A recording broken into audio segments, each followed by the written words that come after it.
Welcome to my YouTube channel. I'm Oleg, and today I wanna present you about my exploring and observation why is average prices in the United States is more than $4, and it's the highest price since August 22.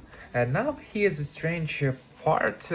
Right now, the United States is producing more oil than any other country in history. Over 13 million barrels every single day. More than Saudi Arabia, more than Russia, more than anyone else ever. So the obvious question is, if you have oil, why is gas so expensive, and why is prices rises every day? So honest answer is that four separate things happened at the same time, and they all pushed prices up together. And in this video, I'm going to explain each one. I'm use real data from the U.S. Energy Information Administration, from the Federal Reserve, and will keep the language simple. Okay, let's start with numbers, and what is about today. Today is 1st April. First, let's look at where prices actually are right now. According to the American Automobile Association, the national average price for regular gas on April 1st, 2026 is 4.2 cents per gallon. The American Automobile Association gets this number by checking about 900 gas stations across the country every week. So it's a solid real world numbers. Now let's put that in context.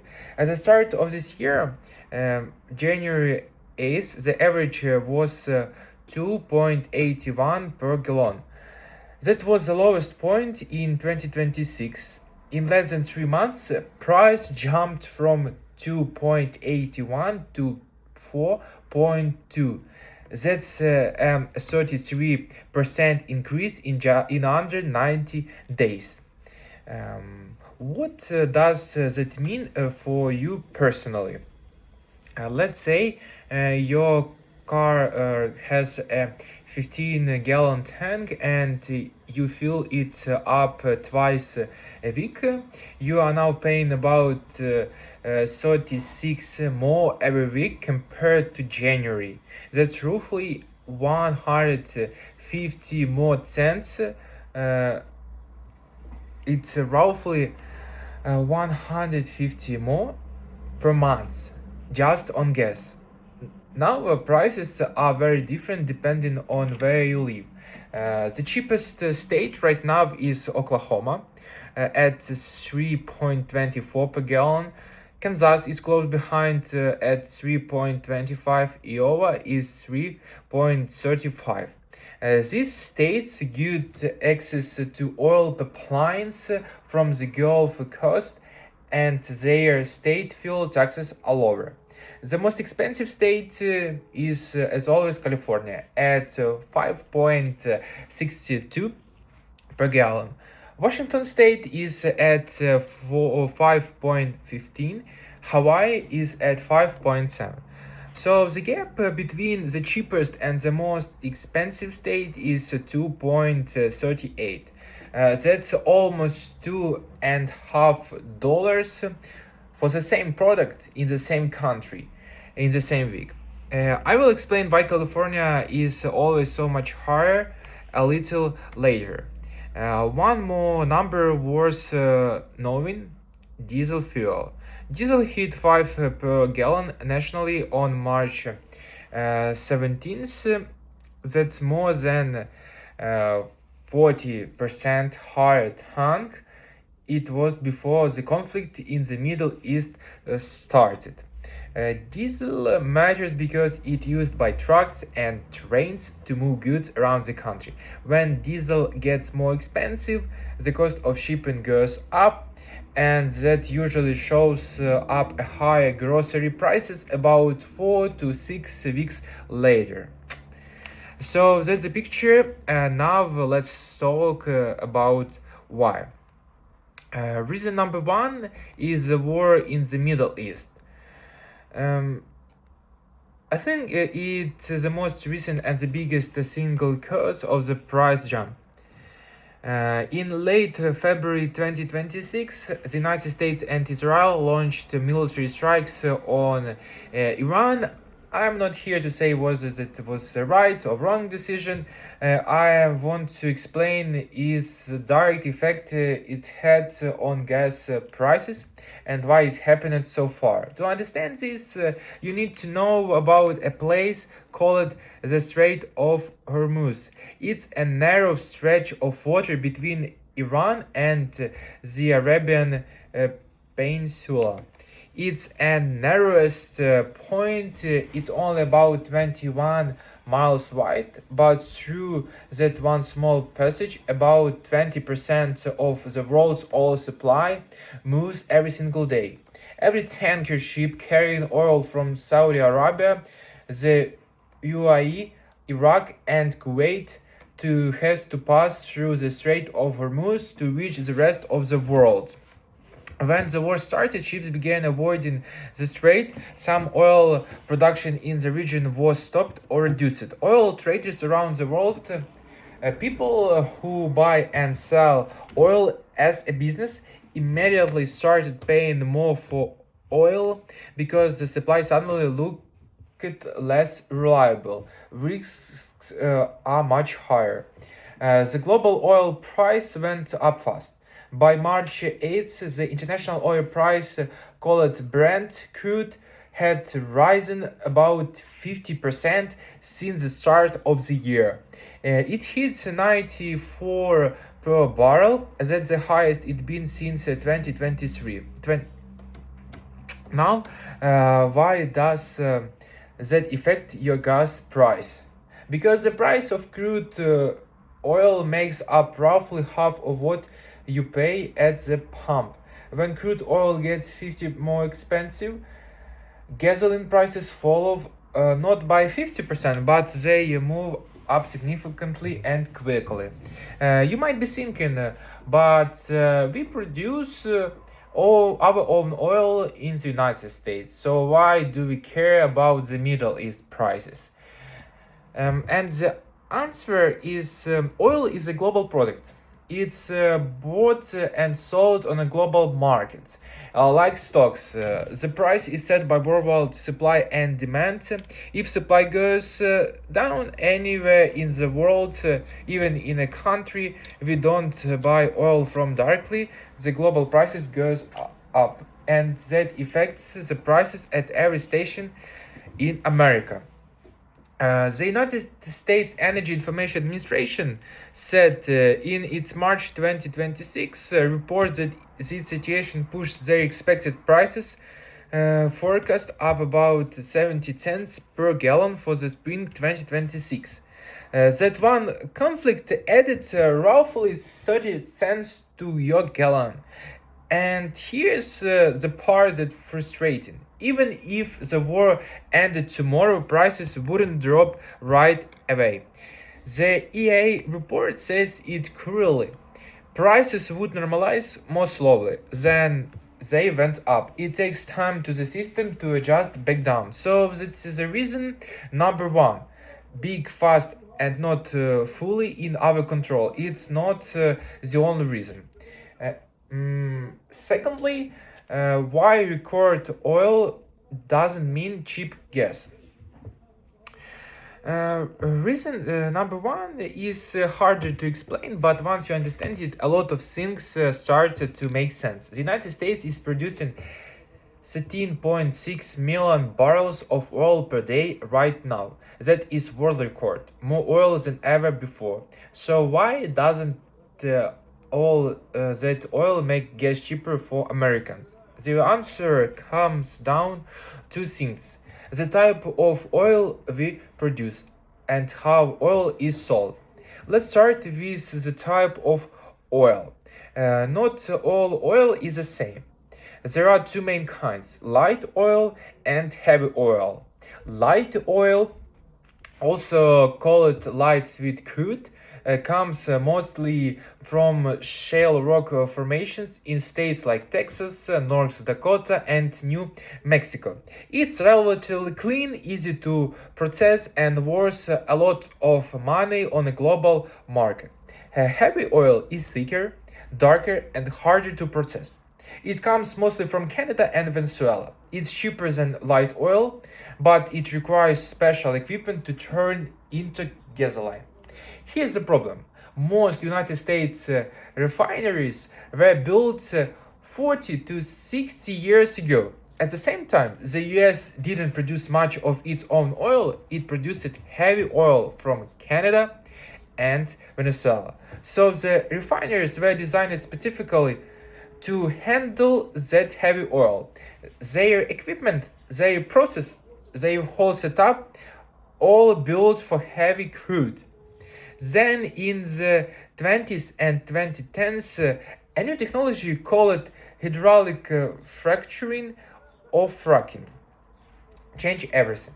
Suddenly, the United States could pull massive amounts of light oil out of shale rock. Production shot up.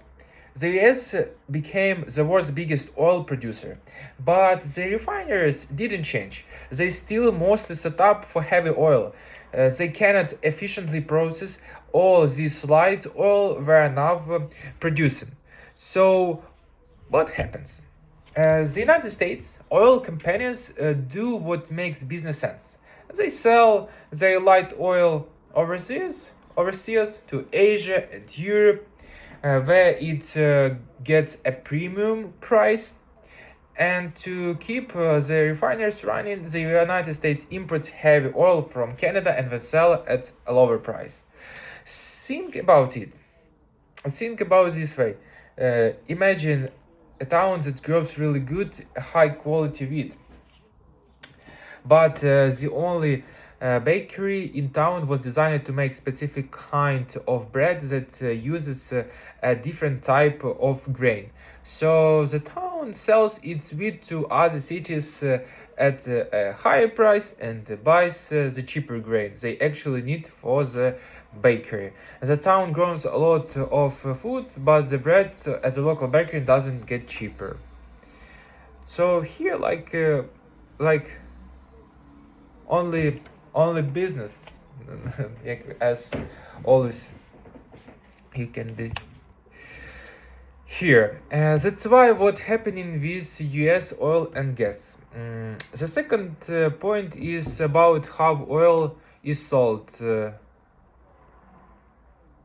Some people think that America produces its own oil, so the prices should be set here, but by us. But that's not how it works. As I said, oil is a global product. United States companies sell their oil to whoever pays the most, which is the most buyers in Asia, Europe. There's no rule that says American produced oil has to stay in America or be sold cheaply to Americans. As a result, even through the United States producer a record amount of oil, your gas price is still set by what's happening in the global market. When global prices go up because of war or OPEC decision or anything else, your pump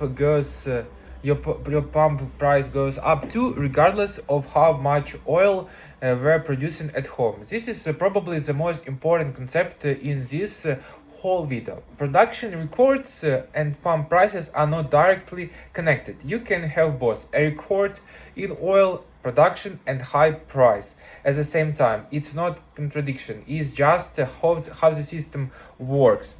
Reason number 3 is a spring price jump, and it happens every single year. No war needed. No OPEC decision is built into the calendar. It's called the summer blend switch. The most people have never heard of it.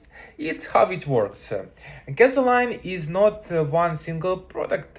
There are different types of gasoline for different times of year. In the winter, gas station sells a simpler, cheaper kind of gasoline. It's fine for cold weather and easier for refiners to make.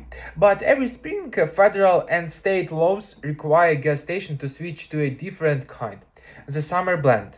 Summer blend gasoline evaporates more slowly in hot weather. That's important because when gasoline evaporates in the heat, it can create smoke, which is bad for air quality. So the government requires cleaner burning summer fuel starting in the spring. The problem is that summer blend is more complicated and more expensive to make. It requires extra steps at the refinery and different ingredients that extra cost gas passed on to you at the pump. How much extra? Usually between 15 to 30 cents per gallon every year, every spring. It happens automatically and most drivers don't realize it. That's also a second issue. When refiners switch from winter blend to summer blend, there is period where supply temporarily drops. Think of it like a restaurant switching from a lunch menu to a dinner menu. There a short window where things are being reorganized and less food is ready to serve. During that window, gas supply goes down slightly, and when supply drops, prices usually go up. Now you might wonder why prices are so different across states. Part of the answer is that not every state uses the same summer blend. California, for example, has its own special formula called CARB, which stands for California Reformulated Gasoline Blend Stock for Oxygen Blending. That's a mouthful, but all it really means is California has stricter environmental rules and requires a special type of gas that almost no other state or country uses. This creates a big problem. When California refinery breaks down or closes, the state cannot just bring in gas from Texas or Louisiana. The gas from the other states doesn't meet California standards. So California has to find its gas from a very small number of resources, usually far away at higher prices. That's a big reason why California gas is 5.62 while Oklahoma is at 3.24. This year, the spring switch happened at the same time as at war premium at the production mismatch we just talked about. Three things hitting together. And fourth reason is different from the others. It's not a sudden event. It's been building for 50 years, and it's reason the other three reasons hit so hard. Here, a single fact that tells the whole story. The last major oil refinery built in the United States was completed in 1977. 1977, that's nearly 50 years ago. Since then, the United States population has grown by 50%. Americans are driving more miles than ever, but we haven't built a single large new refinery. Why not? Because building a refinery is extremely expensive. We are talking $5 to $10 billion, and it takes about 10 years to get all the permits and actually build one. For a private company, that's a very risky investment, so no one has done it.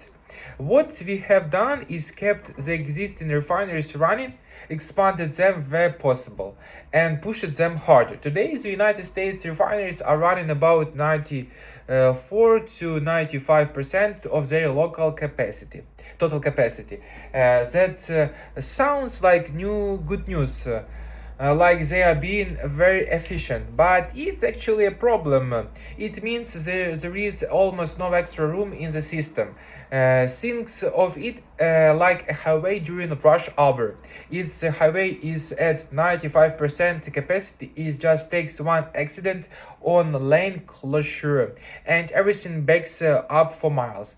There is no room for anything to go wrong. That's exactly what's happening with other refineries. When one refinery in Texas shuts down for maintenance, or when a storm hits the Gulf Coast, where most of other refinery happens, there is no backup capacity. No to cover the gap. Prices jump within days, not because we run out of oil, but because we don't have enough refinery capacity to process it fast enough. And it gets worse. In 2025, a large refinery in Houston closed permanently. Then, at the end of 2025, a major refinery in Los Angeles closed as well. The EIA is specifically said in its January 2026 report that these closures would make gas prices higher and more unpredictable on the West Coast, and that's exactly what we are seeing now. California and Washington are paying over $5 per gallon, partly because they lost local refinery capacity and now depend more on imported gasoline, which is more expensive. The bottom line, our refinery system is old, full and shrinking. That means any problem, a war, a price shock, a seasonal switch hits harder than it should. There is no cushion. The system has room for error. 50 years of underinvestment in this infrastructure is quietly making every other problem worse. And what happening next? So where do prices go from here? Let's look at the EIA is actually projecting and be clear about what we know and what we don't. EIA released its short-term energy outlook in March 2026. This is their official forecast based on data and economic modeling. Here's what they say. Their main assumption is that oil shipments through the Strait of Hormuz gradually return to normal over the coming weeks. If that happens, here's a forecast. The global prices of Brent crude is expected to stay around 91 per barrel through the spring. Then it should start to fall below 80 in the summer and around 70 by the end of 2026. For the gas prices at the pump, EA expects prices stay elevated, meaning around 3.50 to 4 through June. Then prices should fall in the summer and fall further in the last few months of the year. But late 2026, they project the prices falling back toward 3 points per gallon. Their average forecast for all of 2026 is 3.34 per gallon. Before the war, they were expecting 2.82. So the war has added roughly 40 cents to yearly average. For 2026, EIA expects prices to fall a little further below 3.20, but actually we don't know what will be, and this is forecast is if a war will be ended through 1 month. But now we cannot see our predictions what will be, so we can see in further. Okay, what's also I want to say is that let's wrap up this up. On April 1st, 2026, the average gas prices in the United States is 4.2 per gallon. Now you know what exactly why.